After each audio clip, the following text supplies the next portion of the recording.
Hey guys, welcome to another episode of MMA Power Talk and Sport Karate Illustrated over at the Dojine. This is Grandmaster Jerry Fassi Fontanez, and this time we're going all the way to Mid-America.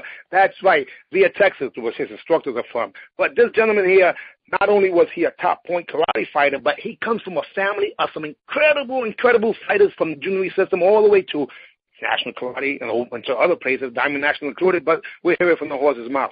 Not only was he a top point fighter, but in addition to that, he became a top kickboxer, one of the few people who actually was able to transition the proper way with some phenomenal kicks and punches. Without any further ado, all the way from Minneapolis, Minnesota, I believe, or at least St. Paul area, Master John Longstreet. Are you there, sir?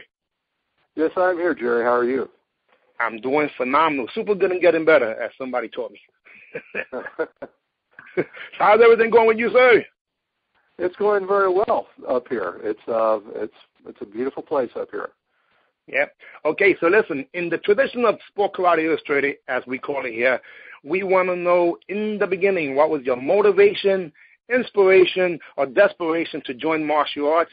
I will put myself on mute, so if you don't hear me, I'm still there, but I just want to make sure that you have the mic. Take it away, sir. Sure. Okay, thank you. It's a very simple story. My brother always wanted to take martial arts, and we grew up in a small town in Missouri that it was never offered.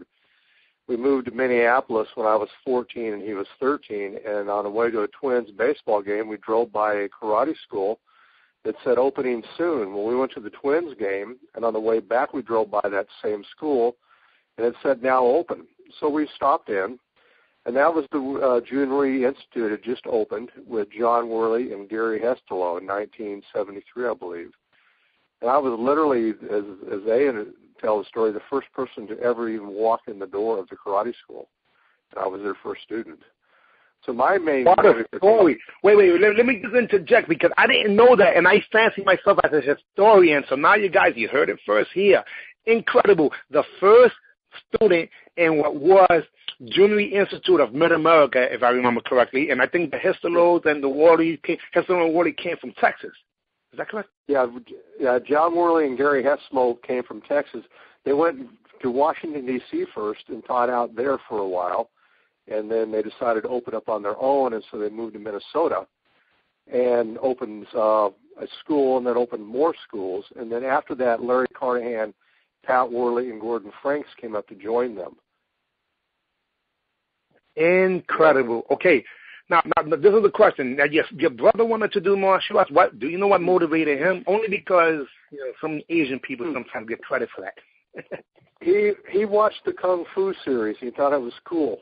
I thought it looked kind of phony. I didn't think it looked very good. And my younger brother at that time was a little bigger than I was, and my older brother was bigger than I was. And I didn't want to get a situation where they're both able to beat me up. And so I took it because of my brothers doing it. And at first, I actually didn't like it that much. There was too much memorization, too much rules, too many things you had to do to be good at it.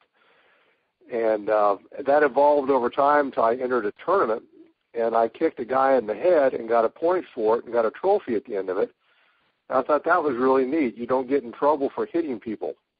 And that was a good time.